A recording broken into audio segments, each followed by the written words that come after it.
Ang pang-siyam na barangay ay ang Barangay Barihan sa pangunguna ni Kapitan Alex Sapitan. Gaya ng dati, ang palatuntunan ay binuksan ni Nino Carlo Bautista at ang panalangin ay ginampanan ni dating konsehala Gerty Nicodemus de Castro. Nawa po ang bawat isa sa amin ay bigyan mo ng kalakasan, ginhawa ang kanilang buhay at makatugon sa kanilang mga pangangailangan sa pang-araw-araw. Ang lahat po ito ay dinadalangin namin sa pangalan ng Jesucristo ang aming Panginoon. Amen.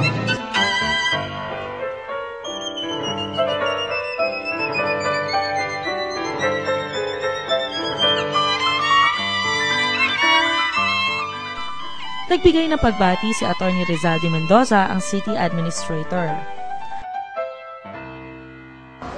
Sa inyo pong lahat, sa atin pong mga senior citizens na nandito ngayon, sa mga kabataan, sa mga mamamayan po ng barangay ng Barihan, magandang umaga po sa inyo lahat.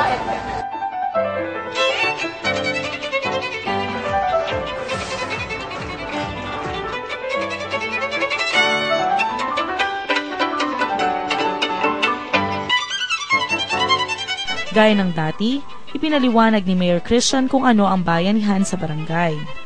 Para saan po ba yung bayanihan sa barangay? Ang bayanihan po na ito ay ginagawa po natin nang sa ganun po, kaming mga nasa munisipyo, kaming nanunungkulan sa munisipyo, makababa po dito sa inyong barangay. Personal po namin kayo makita, personal nating mapag-usapan ng sama-sama kung ano po ba yung mga problema at suliranin meron po sa inyong barangay. Ang tanong po, Mayor, kaya mo bang ibigay lahat ng problema namin? Di ba? Ganun lang pa kanila. Kasi po, Mayor, ito ang problema namin. Tapatan po tayo. Hindi naman po kami si Superman para maibigay natin lahat ng pangangailangan ninyo. Pero sisiguraduhin po natin, hahanapin po natin yung mga maaaring maging katuparan ng mga suliranin na meron po kayong maaaring idulog sa amin, lalo tigit po ngayon po sa araw na ito. Dito po sa atin sa bayanihan, ano po ang gagawin natin dito? Uunahin po natin kung ano yung mga problema ng inyong barangay. Ang mga may sakit, ang una natin hinanap. Lahat po na nakalista dito na may sakit, pupuntahan ko po pagkayari nito. Kailangan din daw po ninyo ng livelihood program sa mga solo parents natin, yung mga naghahanap buhay, at kailangan din ninyo ng kapital para makapagsimula ng hanap buhay. At ang puhunan po, pwede kaming magbigay per tao, per head. Hindi ho ito per grupo. As high as 150,000 pesos per head. Pwede ho natin ibigay na tulong para sa inyo. Yun po ibabayaran ninyo. Sapagkat hindi po pwedeng dole out yun dahil masasayang po yung effort natin doon. Hindi ho maganda na bigyan lang namin kayo ng ganong pera. Kailangan po maging responsable tayo doon. Ibabalik natin unti-unti yung ipapahirap po sa atin sa napakababang halaga po. Kailangan nyo daw po ng mga nicho. Doon po sa Wawa. Pero totoo naman, wala naman tayo darating dyan. Kailangan natin tanggapin yan. So, magpapagawa po kami doon sa inyo ng maraming mga apartment type para po dito sa barangay ninyo. Kailangan din po sa inyo matapos na yung inyong barangay hall. Yung upgrading ng barangay facility. Nangangailangan kayo ng mga radyo, ng mga posas, tear gas, at yung motorcycle patrol ninyo. Kailangan din ng mga bata dito ng bola, net, at basketball goal ulit. May pinagawa na tayo dito dati sa Pulo, di ba? Pero yung po mga bagay na yan, lahat ng makikita nyo po ng mga pisikal. Halimbawa, ang si Mayor nagpagawa ng building na ganito. Di ba? May binili tayong lupa dito sa inyo ngayon. Dati yung mga kabataan natin dito nag-aaral sa ilalim ng puno ng mangga. Ngayon po, binili natin yung lupa, mayroong bagong building na itinatayo na ngayon dyan, hindi na mag-aaral yung mga kabataan natin dito ng elementary sa ilalim ng puno ng mangga. Nabili na po natin yan, sa susunod na pasukan, magiging maayos na po. Sa Karatig Barangay nyo po, dito po sa tabi, kung gusto nyo pong mag-high school ngayon, hindi na kayo lalayo. Sapagkat sa ilalim po ng ating termino sa ngayon, 3 bagong high school po ang bubuksan ng ating city government. Isa po sa Barangay Santissima Trinidad, isa po sa Barangay Bangkal, at isa po sa Barangay Sumapang Bata na malapit po sa amin. Bakit po? Base po kasi sa aming pag-aaral, libre ang elementary, di ba? May public tayo. Ang high school, libre din. Kasi may Marcelo naman, may fisheries. Libre din po. BSU, meron na tayo. Libre din naman yan. May bayad ngayon nga lang. Medyo tumataas ang bayad eh. Ang napansin po namin, mataas ang bilang ng mga kabataan na hindi nakakatapos ng high school. Elementary, mataas. Marami nakakatapos dahil nandiyan lang sa barangay natin. Di po ba? College, marami nakakatapos. Ibig sabihin, pag nag-enroll ng college, kung 10 ang nag-enroll, mga 8 doon natatapos ng college. Pero sa high school, kung 10 ang nag-enroll ng high school, 4 lang ang nakakatapos ng high school. 6 ang hindi. Nagtataka kami. Bakit hindi makatapos ng high school? Ganun libre naman ang high school natin. Lumalaman po namin, kaya pala hindi makatapos ng high school yung mga kabataan natin, hindi dahil sa libre ang tuition, dahil sa mahal ng pamasahe. Ngayon po ang ginawa natin, yung high school po natin, ilalapit na natin sa ating barangay. 4 na classrooms po na bago ang itinatayo ngayon kasalukuyan sa Barangay Santissima Trinidad. At sa pasukan pong ito, kung kayo po ay magpapa-enroll ng high school, sana po dito nyo na lang ilagay, mababantayan nyo pa yung mga bata. Ano ba yung pangako ni Christian sa inyo dati? Iingatan ko po ang kaban ng yaman ng lungsod. Kung sama-sama po tayong kikilos, siguraduhin ko po sa inyo na mababago ang inyong pamumuhay, mababago ang pamumuhay ng ating lungsod, at magkakaroon na po tayo ng matagal nating inatim at gustong makamit na bagong Malolos. Maraming salamat po sa inyo muli. Isinunod agad ang pagbibigay ng tulong sa mga malnourished na bata.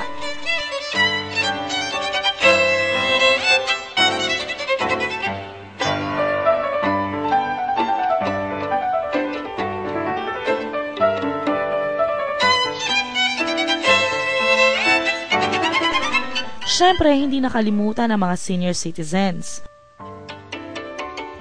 mga kabataan,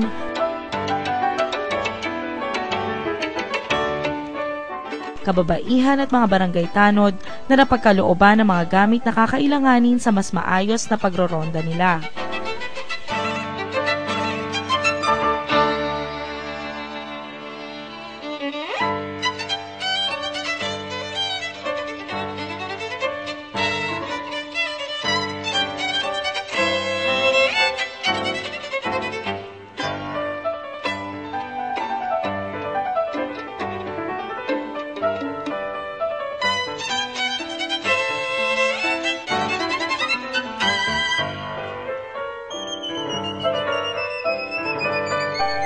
Napagkalooban din ng nebulizer at BP apparatus ang Barangay Health Center upang patuloy na matugunan ang mga pangangailangan ng mamamayan ng Barihan.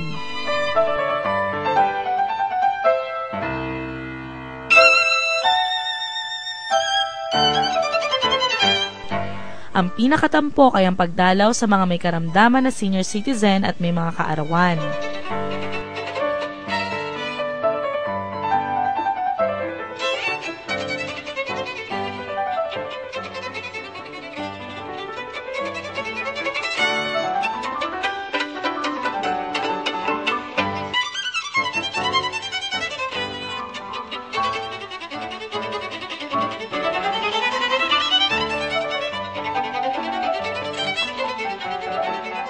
Sa lawak ng Barihan, kitang-kita ang tuwa ng mga dinalaw.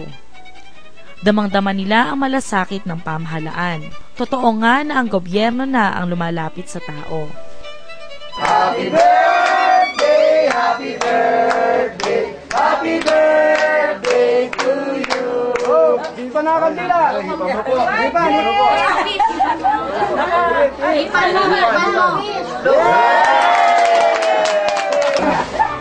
Ilang taon na ba? Ilang taon na? 90! 90! Yeah!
Pasko. Sa kubo ni Luisa Sangle na huling binisita natapos ang bayanihan.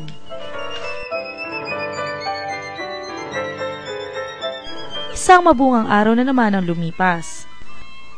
Natanaw na muli ang pag-asa at lalong nagtumibay na naman ang hangaring mapaglingkuran ang mga Maloleño.